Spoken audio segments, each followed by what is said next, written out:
Colour கண்ணாடி அதாவது விழுதுகளை நிறைய பாடல்கள்லாம் வந்து ஒளிபரப்பான ரசிகர்கள் நிறைய பேர் நடிச்சிட்டாங்க. என்ன விழுதுகள் தான் இருக்குமா சினிமா பாடல்லாம் ஓடுது அப்படின்னு. பயப்படாதீங்க ரசிகர்களே, நீங்க விழுதுகள் நிகழ்ச்சியில தான் இருக்கீங்க. என்ன புதுமையா இருக்கு, பாட்டெல்லாம் வந்து டெடிகேட் பண்றாங்களா அப்படின்னு ஒண்ணும் கிடையாது. இன்னைக்கு வந்து பாத்தீங்கன்னா முழுக்க முழுக்க வந்து இந்த பாடல் மலையில நம்ம நினைவு போறோம் அப்படின்னு தான் சொல்லணும். ஆக இப்ப வந்து பாத்தீங்கன்னா இருக்கு நம்ம சொன்ன மாதிரி சூப்பர் ஸ்டார் என்றும் 16 அப்படியே அண்ணன் பறக்கும்போது நமக்கே வந்து ரொம்ப பரபரப்பா இருக்கு. நம்ம பக்கத்துல உட்காந்துருக்காங்க 2 பேரும், அவங்களுக்கு எப்படி இருக்கும் சத்யா? கண்டிப்பா அவங்களும் வந்து ஒரு மாதிரி பதற்றத்தோடு தான் இருப்பாங்க. அந்த அளவுக்கு பார்த்தீங்கன்னா மிகவும் வந்து நீ சொன்னது போல வந்து அனல் பறந்து கொண்டிருக்கின்றது. இன்று வந்து நாம் வந்து சூப்பர் ஸ்டார் இறுதி சுற்றில் இருக்கக்கூடிய 2 பேரை வந்து நேர்காணல் செய்யவிருக்கின்றோம். அவர்களுடைய அந்த பாதைகளாக இருக்கட்டும், அவர்கள் செய்த பணியாக இருக்கட்டும், வளர்ந்து வந்த விதமாக இருக்கட்டும், இதை பற்றி நிறைய விஷயங்களை வந்து நம்ம தெரிந்து கொள்ளவிருக்கின்றோம். கலைஞர்கள் அப்படின்னு சொல்லும் பொழுது அவங்களுக்கு ஒரு வந்து அடித்தளம் வேண்டும். அவர்களுக்கு வந்து ஒரு தளம், ஒரு பிளாட்ஃபார்ம் வேணும் அப்படின்னு நம்ம சொல்லுவோம். அந்த இதுல தான் பாத்தீங்கன்னா நம்மளுடைய எஸ்ட்ரோல வந்து சூப்பர் ஸ்டார் என்றும் 16 எஸ்ட்ரோல பாடல் திறன் போட்டி பார்த்தீங்கன்னா எப்பொழுதுமே அவர்கள் அங்கீகாரம் வந்து கொடுத்துட்டு இருக்காங்க. ஆமா, இந்த சூப்பர் ஸ்டார் போட்டி வந்து பாத்தீங்கன்னா நிறைய பாடகர்களை வந்து பெரிய அளவுக்கு வரணும் அப்படின்றதுக்காக வளர்த்திருக்காங்க நம்ம எஸ்ட்ரோ அப்படின்னு சொல்லலாம். கண்டிப்பாக. ஆக அந்த வகையில பாத்தீங்கன்னா இன்னைக்கு நம்ம கூட இணைந்திருக்காங்க சிண்டி ஹாசினி மற்றும் குமரேஷ். வாங்க அவங்கள சந்திக்கலாம். வணக்கம். வணக்கம். எப்படி இருக்கீங்க 2 பேரும்? குமரேஷ், உங்களுக்காக பாட்டெல்லாம் வந்து டெடிகேட் பண்ணிருக்காங்க ரசிகர்களை, நீங்க என்ன சொல்ல விரும்புறீங்க? ஆமா, பாட்டு ஜித்து ஜில்லாடி எனக்கு ரொம்ப பிடிச்ச பாட்டு. அதை டெடிகேட் பண்ண நண்பருக்கு ரொம்ப நன்றி பாஸ். உங்களுக்கு வந்து பாட்டு வந்து நிறைய பேர் வந்து படைத்து இருக்கின்றார்கள். அது நிகழ்ச்சியில வந்து சரி, நிறைய பேசுவதற்கு முன்பதாக அந்த பாடலை வந்து எங்களுக்கு அவங்கள பாடிக்கலாம். சற்று முன்பு உங்களுக்கு அதை படைத்தாங்க அந்த பாடலை. ஜித்து ஜில்லாடி இப்படி மாட்டி விட்டீங்களே. ஜித்து ஜில்லாடி மிட்டா கில்லாடி மாமா தால் அடிக்கும் கலரு கண்ணாடி. நீங்க பாடிட்டீங்க, இப்ப ஹாசினி பாடலனா சிண்டி சொல்லுங்க. பாடல் பாடுங்க. தேன் சிந்ததே வானம் உனை இணை தாலாட்டுதே தேவங்களே தரும் ராகங்களே என்னாடும் சரி குமரேஷ், நீங்க சொல்ல உங்களுடைய இந்த பாடல் திறமை பாடணும் அப்படின்ற ஒரு எண்ணம் வந்து எப்பொழுது உங்களுக்கு குதித்தது? பள்ளி பருவத்தில் இருந்தா இல்ல ஆரம்ப காலத்திலேயே உங்களுக்கு இருந்தது? எப்படி இந்த இசைத்துறையில குதிச்சீங்க? திடீர்னு எல்லாம் வரல இசை அப்படிங்கிறது. ஃபேமிலியில எல்லாருமே பாடுவாங்க. ஸோ அந்த இன்ட்ரெஸ்ட்ங்கிறது வந்து பிறந்ததுல இருந்தே இருக்கு அப்படின்னு சொல்லலாம். சின்ன வயசுல இருந்தே பாடிட்டு இருக்கேன். ஸோ அப்படிதான் இன்ட்ரெஸ்ட் வந்தது. சரி, நீங்க சொல்லுங்க, உங்களுக்கு எப்படி இந்த ஆர்வம் வந்தது? குமரேஷ் மாதிரி தான்.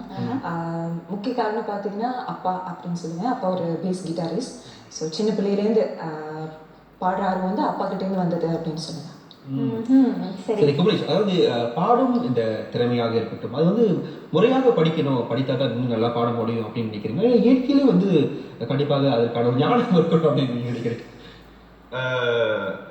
சில பேருக்கு வந்து கேள்வி ஞானம் வந்து இருக்கும். கேள்வி ஞானத்திலேயே வந்து ஸ்ருதியில பாடுறது அவங்களுக்கு அறியாமலே அதெல்லாம் பண்ணுவாங்க. பட் ப்ராப்பரா கத்துக்கிட்டா நல்லது, இன்னும் நல்லது. ஏதாவது ஒரு பேஸ் எடுத்துட்டு வெஸ்டர்னோ கிளாசிக்கலோ ஹிந்துஸ்தானி ஏதாவது ஒரு பேஸ் எடுத்துக்கிட்டு அதுல வந்து பிராக்டிஸ் பண்ணா இன்னும் நல்லா பாடலாம் அப்படிங்கிறது கருத்து. சரி, கண்டிப்பாக. இப்போ வந்து நீங்க 2 பேரும் பாத்தீங்கன்னா சூப்பர் ஸ்டார் என்றும் 16 இறுதி சுற்றுக்கு தேர்வாயிருக்கீங்க இல்லையா? முதல்ல இருந்து நம்ம வருவோம். எப்படி வந்து நீங்க இந்த போட்டிக்கு நீங்க போனீங்க? யார் வந்து உங்களுக்கு ஆர்வம் கொடுத்தாங்க? அங்கிருந்து நம்ம ஆரம்பிப்போம். நீங்க சொல்லுங்க. ஆர்வம் கொடுத்தது கண்டிப்பா வீட்லேருந்து தான் வந்துச்சு. அப்பா தான் ஆர்வம் கொடுத்தாங்க. ஆக்சுவலி நான் 2013 சூப்பர் ஸ்டாரில் வந்து கலந்துக்கிட்டேன். அப்போது சரியாக யூட்டிலைஸ் பண்ணிக்கல அந்த ஒரு டைம். பிகாஸ் அதுதான் நான் ஒரு பெரிய காம்படிஷன் பார்க்க போனால் அதான் முதல் முறையாக நான் வந்து கலந்துக்கிட்ட ஒரு காம்படிஷன் சூப்பர் ஸ்டார் 2013. அதுக்கப்புறம் 16 வந்தது, போனேன். நம்ம ஜேம்ஸ் வசந்தன் சார் தான் வந்து ஜட்ஜாக இருந்தாங்க. ஸோ நல்லா இருந்துச்சு, நல்ல ஒரு எக்ஸ்பீரியன்ஸ். அப்படியே வந்து ஃபைனலில் வந்து அப்படி உட்காந்துருக்கேன். சரி குமரேஷ், நீங்கள் சொல்லுங்கள், உங்களுக்கு யார் அந்த ஊக்கம் கொடுத்தாங்க சூப்பர் ஸ்டாருக்கு போகணும் அப்படின்னு? ஊக்கம் கண்டிப்பா வீட்டுல இருந்து தான். சிந்தி மாதிரி அம்மா தான் வந்து கண்டிப்பா போய் ஆகணும் அப்படின்னு சொல்லியிருந்தாங்க. என்னன்னா ஒரு 4-5 வருஷமா நான் ட்ரை பண்ணிட்டு இருந்தேன். ஒண்ணு வந்து தாத்தா ஜட்ஜா இருப்பாங்க, மாமா ஜட்ஜா இருப்பாங்க. ஸோ என்ன விளையாக்கிடுவாங்க, ஆடிஷன்லயே வந்து சேர்க்க முடியாது என்ன. ஸோ இந்த வருஷம் வந்து யாருமே இல்லை ஜட்ஜா, தாத்தாவும் இல்லை, மாமா பெரியப்பா யாருமே கிடையாது. ஸோ நீ ஃப்ரீயாக போகலாம் இந்த வாட்டி அப்படின்னு வீட்டில் அனுப்பிச்சுட்டாங்க. எல்லாம் நல்லபடியாக போயிட்டு இருக்கு. சரி, கண்டிப்பா நீங்க வந்து இந்த போட்டிக்கு வருவதற்கு முன்பதாக கண்டிப்பா சூப்பர் ஸ்டார் இப்படி இருக்குமோ இப்படிலாம் இருக்குமோ அப்படின்னு நீங்க நினைச்சு வந்திருப்பீங்க. ஆனா அது கடந்து வந்த பாதை பாத்தீங்கன்னா அப்படிலாம் இல்லை, இது வேற மாதிரி இருக்கோ அப்படின்னு ஏதாவது தோணியிருக்கா உங்களுக்கு? வேற பரிணாமங்கள்ல வந்து இந்த அரங்கமெல்லாம் இருக்கு, போட்டியாளர்கள் மற்றும் நீதிபதிகளுடைய விஷயங்கள்லாம் இருக்கு, அதை பற்றி சொல்லுங்க. ஓகே, டு டிஃப்ரென்ஷியேட் பண்ணனா 2013 பார்த்துக்கிட்டிங்கன்னா நிறைய ரவுண்ட்ஸ் இருக்கும், ஒரு 8 ரவுண்ட்ஸ் இருக்கும். அதுக்கப்புறம் தான் நம்ம ஃபைனலே நம்மளால போய் தொட முடியும். அது கொஞ்சம் கஷ்டமாக தான் இருந்துச்சு. இப்போ வந்து ரொம்ப ஈஸியாக இருக்குன்னு சொல்லலாம். வந்து ஒரு மோதல் ஒன்று வந்துச்சு, முதல் ரவுண்ட். அதுக்கப்புறம் ஏரா ஒரு 4 ரவுண்ட்ஸ் குரேஷ். ஓகே, 4 ரவுண்ட்ஸில் வந்து நம்ம ஃபைனல் போயிட்டோம்னு நினைக்கிறேன். எப்படி இருக்குது ஒவ்வொரு ரவுண்டும் நீங்க கடந்து வரும்போது எப்படி இருக்கு? நல்ல ஒரு எக்ஸ்பீரியன்ஸ். அந்த ஒரு முதல் சுற்றுல பார்த்துட்டீங்கன்னா ரூபன் ராஜ் கூட ஒரு போட்டி பண்ணேன். எல்லாரும் வந்து ரூபன் ராஜ் மேல ரொம்ப நம்பிக்கையா இருந்தாங்க. ஆக்சுவலி பார்க்க போனா எல்லாம் வந்து சொன்னாங்க, சிண்டி இன்னும் கொஞ்சம் நீ நல்லா பண்ணு நான் நினைக்கிறேன் ரூபன் போயிடும் போல இருக்கு அப்படின்னு. பட் அது வேற மாதிரி ஆயிடுச்சு, கதையே வேற மாதிரி ஆயிடுச்சு. அப்ப அவர் பார்த்தா கிரீஷ் சார் அப்படியே எழுந்திரிச்சு வந்து எல்லாத்தையும் ஹேக்லாம் பண்ணி ஐயோ கதையே வேற மாதிரி போச்சுன்னு சொல்லலாம். ரொம்ப சந்தோஷமா இருந்துச்சு. சரி குமரேஷ், நீங்க சொல்லுங்க, இந்தியாவுக்குலாம் வந்து பயணம் மேற்கொண்டு நிறைய வேலைப்பாடுகள், நிறைய இந்த பாடலுக்காக அங்க வந்து பயிற்சி எடுத்துட்டு வந்தீங்க. அந்த பயிற்சி எப்படி இருந்துச்சு?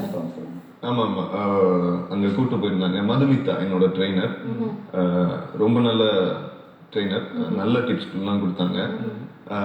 பெர்ஃபார்மன்ஸ் மட்டும் இல்லாமல் பிளேபேக் சிங்கிங்க்கும் சில டிப்ஸ் எல்லாம் கொடுத்தாங்க. பேசிக்கலி அவங்க பிளேபேக் சிங்கர் தான், அதனால அதெல்லாம் ரொம்ப ஹெல்ப்ஃபுல்லாக இருந்தது. அவங்க கொடுத்த டிப்ஸு, சின்ன சின்ன விஷயங்கள்லாம், நுணுக்கமான விஷயங்கள் நிறைய இருக்கு. அவங்க சொன்ன விஷயம் என்னன்னா, பாட்டை நீ மேலே இப்படி பார்க்கறது ஒன்று இருக்கு, இன்னொன்று வந்து அது நீ மேக்னிஃபை பண்ணி அது சின்ன சின்ன விஷயங்கள்லாம் இருக்கு, அதையும் நீ வந்து நோட்டீஸ் பண்ணுவோம். நீங்க இந்த டிப்ஸ்லாம் வந்து கண்டிப்பா சொல்லி ஆகணும். ஏன்னா பாத்தீங்கன்னா நம்ம சத்யா வந்து பாடுங்களா, அவருக்கும் வந்து அதெல்லாம் வந்து கண்டிப்பா உங்களுக்கு இன்னைக்கு நான் மிகப்பெரிய ஒரு போட்டியாளராக உட்காந்துருக்கேன், அது மறந்துருக்காது. சரி, நிறைய விஷயங்கள் நான் பேசுவோம். அதே பொழுதுதாக நீங்க 2 பேரும் வந்து பாத்தீங்கன்னா ஒரு டூயட் பாடணும் அப்படின்னு நினைக்கிறேன். ஆமா, 2 பேரும் இவ்வளவு நேரம் பேசிட்டு இருக்கீங்க, இன்னும் பாடகர்கள் வந்திருக்காங்க பாட மாட்டாங்களே அப்படின்னு சொல்லிட்டு எங்களுக்காக ஒரு பாடு. ஓகே. சுந்தரி கண்ணால் ஒரு செய்தி, நில்லடி என்னால் நல்ல தேதி, என்னையே தந்தேன் உனக்காக, ஜென்மமே கொண்டேன் அதற்காக, நான் உன்னை நீங்க மாட்டேன், நீங்கினால் தூங்க மாட்டேன், சேர்ந்ததே நம் ஜீவனே, சுந்தரி கண்ணால் ஒரு செய்தி, நில்லடி என்னால் நல்ல தேதி. அருமை அருமை அருமை அருமை. ஆக சூடு அப்படி பறந்துருச்சு அப்படின்னு தான் சொல்லணும். சரி குமரேஷ், ஆக நீங்க வந்து இந்தியாவுக்கு போயிட்டு நீங்க வந்து அங்க பயிற்சி எல்லாம் எடுத்துட்டு நீங்க வந்ததுக்கு அப்புறம் எந்தெந்த விஷயங்கள் வந்து உங்களுக்கு, இப்போ நீங்க வந்து இறுதி சுற்றுக்கு போறீங்க இல்லையா, எந்தெந்த விஷயங்களை நீங்க மாற்றிக்கொண்டீங்க, எந்தெந்த விஷயம் வந்து உங்களுக்கு சரி இது வந்து நல்லதாக இருக்கு, இதை நம்ம கண்டிப்பா மாத்தி ஆகணும் அப்படின்னு தோணுச்சுன்னா என்ன விஷயம் சொல்லுங்க? கண்டிப்பா ஊருக்கு போறதுக்கு முன்னாடி கிறிஸ் சார் சொன்ன கமெண்ட்ஸ் எல்லாம் வச்சு பெர்ஃபார்மன்ஸ் வந்து நல்லா பண்ணணும், இன்னும் பெர்ஃபார்ம் பண்ணணும். அதே மாதிரி ப்ரொனவுன்சியேஷன் நிறைய சொன்னார். இந்த மாதிரி சின்ன சின்ன விஷயங்கள்லாம் நிறைய சொன்னார். ப்ரொனவுன்சியேஷன், வாய்ஸ் ப்ரொஜெக்ஷன்ஸ், நிறைய டிப்ஸ் எல்லாம் கொடுத்தாரு. அதெல்லாம் வந்து மைண்டில் வச்சுக்கிட்டு அதை இம்ப்ரூவ் பண்ணணும் அப்படின்னு நினைக்கிறேன். சரி சிந்தியா, நீங்க சொல்லுங்க உங்களுடைய அனுபவங்கள்லாம். உங்களோட பயிற்சியாளர் யாரு, உங்களுக்கு எப்படி இருந்த அனுபவம் சொல்லுங்க. நவீன் மாதவ் ஆடுங்கடா என்னை சுற்றி பாட்டை வந்து பாடினவர். ரொம்ப நல்லா இருந்துச்சு. போயிட்டு அவர் கூட ட்ரெயின் பண்ணுது. மூக்கை மூடிட்டு பாடுற ஒரு டெக்னிக் வந்து சொல்லி கொடுத்தாரு. பிகாஸ் வந்து நெசல் ப்ராப்ளம் ரொம்ப வருது, நீ மூக்கில் ரொம்ப பாடுறேன், ஸோ மூக்கை மூடிட்டு ட்ரை பண்ணேன் அப்படின்னு. முன்னே பாடவே முடியல என்னால். அப்படி மூக்கை மூடிட்டு அப்படியே பாடிட்டு, இது ஒரு நல்ல ஒரு டெக்னிக்கை நீ வந்து யூஸ் பண்ணு, கண்டிப்பாக கொண்டு வா, உன்னால் நீ நல்லா பாடுற அப்படின்லாம் சொல்லி நல்லா இருந்தது. அவர் கூட உள்ள ஒரு நிறைய விஷயம் வந்து நீங்கள் கற்றுக்கொண்டீங்க இல்லையா? சரி, உங்கள் 2 பேர், இப்போ நீங்கள் 2 பேர் இங்கே இருக்கீங்க, சிண்டியாக இருந்தாலும் சரி குமரேஷாக இருந்தாலும் சரி, உங்கள் 2 பேர்த்துக்குள்ள உங்களுக்குள்ள யார் வந்து அந்த வெற்றி வகை சூடுவா அப்படின்னு நீங்கள் நினைக்கிறீங்க? சிண்டி, ஒரு பலத்தை பயங்கரமான கேள்வி தான் நினைக்கிறேன், சொல்லுங்க. ஆக்சுவலி பார்க்க போனால் இந்த 6 ஃபைனலிஸ்ட்டுன்னு சொன்ன காம்படிஷன் அப்படின்னு இல்லை நம்மளுக்கு அப்படி இல்லை இப்படிதான் சொல்லி தப்பிக்கிட்டேன். கண்டிப்பா நீங்க சொல்லி ஆகணும். இது வந்து ரேபிட் ஃபயர் கேள்வி மாதிரி. யாரு கேட்டாலும் நான் என்ன கேட்டா அவங்க தான் சொல்லுவாங்க, அவங்க கேட்டா நான் தான் சொல்லுவாங்க. நீங்க சொல்லி தான் குமரேஷ் அப்ப கண்டிப்பா அவங்க தான் ஜெயிப்பாங்க அப்படின்னு நீங்க நினைக்கிறேன். அப்புறம் நீங்க வந்து குமரேஷ் ஜெயிப்பாங்க. கண்டிப்பா குமரேஷ் ஜெயிப்பாங்க அப்படின்னு நினைக்கிறேன். இது என்ன விளையாட்டா இருக்கு? ஜெயிப்பாங்கன்னு நினைக்கிறேன். நம்ம போகுது ஜெயிப்பாங்க. ஏன்னா பரிசு ஒரு ஆளுக்கு தானே இல்லையா? இல்லப்பா அதை பங்கு போட்டுக்கலாம், பிரச்சனை இல்லை. அதாவது எல்லாருமே வந்து வெற்றியாளர்கள் தான். உங்களுக்குள்ளே வந்து நிறைய ஒத்துமை இதிலே தெரியுது அப்படின்னு நமக்கு தெரிகின்றது.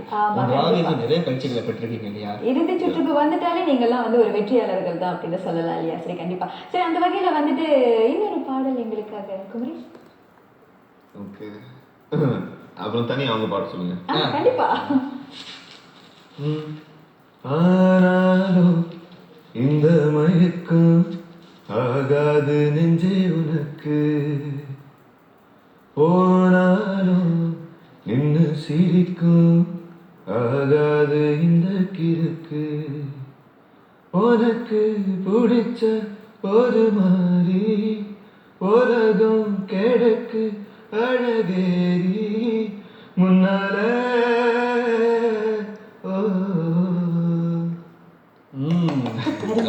நல்ல பாட்டு, அருமையா பாருங்க. சரி சிந்தி, நிச்சயமாக இந்த பயணத்துல வந்து நிறைய போராட்டங்கள் வந்திருக்கும், நிறைய சவால்கள் இருக்கும். மறக்க முடியாத அனுபவங்கள் ஏதாவது இருந்துச்சுன்னா? மறக்க முடியாத அனுபவம்னா அந்த ரூபன் ராஜ் கூட போட்டி போட்டு அவர் வந்து நல்லா பெர்ஃபார்ம் பண்ணுவாரு. பாருங்க, நம்ம பார்க்கறதுனா அப்படியே ரெண்டு பாடுறது தான் நம்மளுக்கு தெரியும். பெர்ஃபார்ம்லாம் அவ்வளவா ஆடிட்டு அவர் மாதிரி நல்லா ஆடிட்டு ஸ்டேஜை யூஸ் பண்ற வேலைலாம் எனக்கு தெரியாது ஆக்சுவலி. அதனால கொஞ்சம் அப்படியே பயந்துட்டேன் அவர் கூட. அதுதான் எனக்கு மறக்க முடியாத ஒரு என்ன சொல்லுவாங்க ஒரு அனுபவம். அந்த ரூபன் ராஜ் தான் அப்படின்னு நான் ஒரு இதுல இருக்கும்போது டக்குன்னு நான் தேர்வாயிட்டேன், அந்த ஜட்ஜை எழுந்திரிச்சு வந்துட்டாரு அப்படின்னு சொல்லும் போது அது எனக்கு ஒரு ரொம்ப மறக்க முடியாத ஒரு விஷயம் தான் அது. சரி, கண்டிப்பா. உங்களுக்கு பிடித்த பாடல் ஒண்ணு இருக்கும் இல்லையா? எங்களுக்காக பாடிக்காங்க. பிடித்த பாடல் எனக்கு எல்லா பாட்டுமே பிடிக்கும். எங்களுக்கு ஒரு பாடல் ரசிகர்கள் நிறைய பேர் வந்து நீங்க பாடணும் அப்படின்னு ரொம்ப ஆவலா இருக்காங்க. கண்டிப்பா. உன்னாலே என்னாலும் என் ஜீவன் வாழுதே, சொல்லாமல் உன் சுவாசம் என் மூச்சில் சேருதே, உன் கைகள் கோர்க்கும் நொடி என் கண்கள் ஓரம் நீர் துளி, உன் மார்பில் சாய்ந்த சாக தோன்றுதே.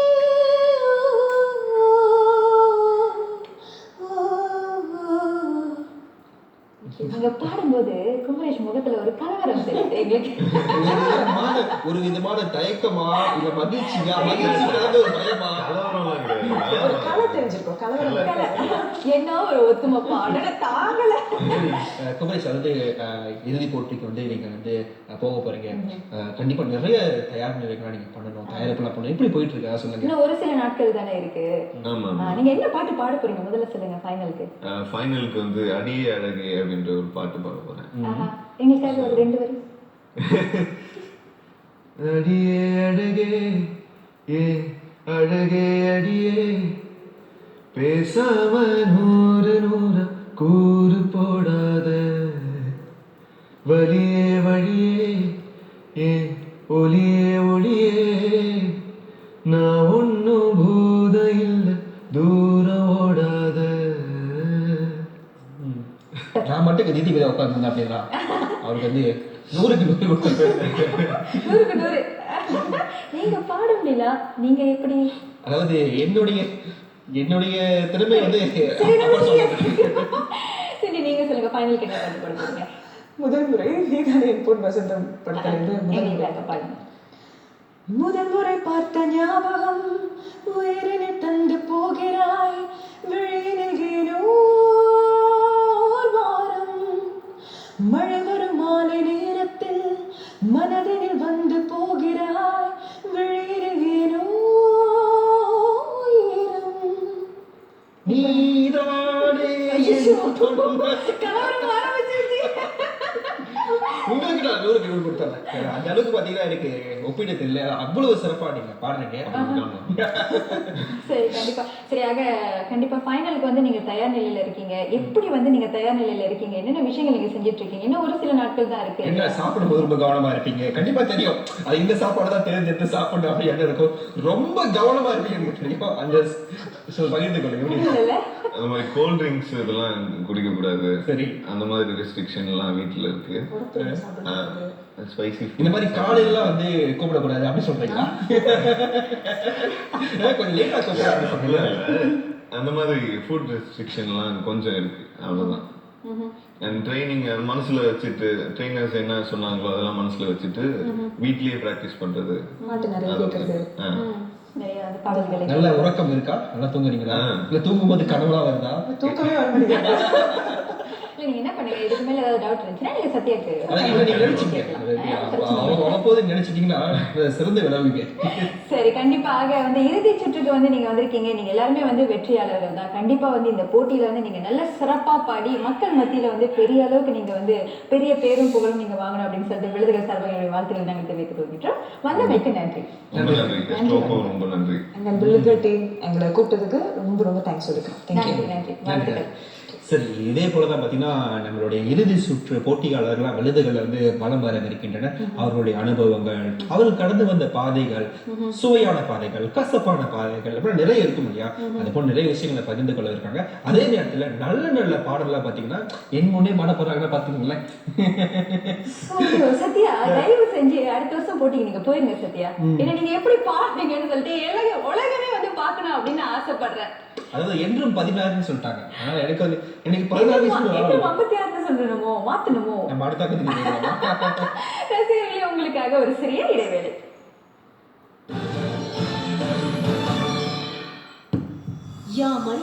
எப்பவுமே நம்ம அப்செட்டா இருக்கும்போது ஒரு 1/2 மணி நேரம் நம்ம போய் ஒரு கோவில்ல உட்காந்துட்டு வந்தா அந்த நிம்மதியே